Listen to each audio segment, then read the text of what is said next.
गांव में एक गरीब लेकिन हंसमुख आदमी रहता था, जिसका नाम मोहन था।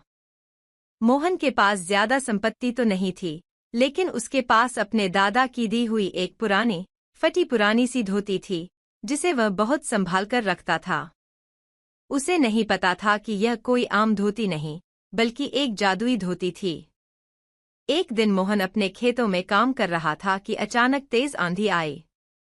उसकी धोती हवा में उड़ गई और एक पेड़ की ऊंची शाखा पर जा अटकी। मोहन उसे उतारने के लिए पेड़ पर चढ़ा, लेकिन अचानक उसका पैर फिसल गया और वह नीचे गिरने लगा। पर जैसे ही उसने धोती को पकड़ लिया, कुछ जादुई हुआ। धोती पैराशूट बन गई और वह धीरे धीरे जमीन पर उतर आया। अब मोहन को समझ आया कि यह कोई साधारण धोती नहीं थी। वह धोती पैराशूट की तरह काम करती थी। जब उसने इसे अच्छे से देखा, तो पाया कि धोती पर कुछ अजीब से सुनहरे अक्षर चमक रहे थे। उसने गांव के सबसे बुद्धिमान व्यक्ति, बाबा सोमेश्वर, से इसकी सच्चाई पूछी। बाबा सोमेश्वर बोले, यह कोई साधारण धोती नहीं, बल्कि एक जादुई विरासत है।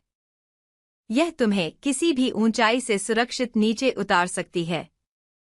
लेकिन याद रखना, इसका प्रयोग सिर्फ अच्छे कामों के लिए करना। अब मोहन ने इसका इस्तेमाल लोगों की मदद करने के लिए किया। जब भी कोई कुएं में गिर जाता या कोई पेड़ पर फंस जाता, मोहन अपनी जादुई धोती पहनकर उड़ता और उनकी जान बचाता।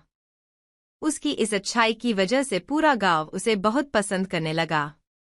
एक दिन राजा के बेटे का घोड़ा बेकाबू होकर उसे एक ऊंची पहाड़ी पर ले गया।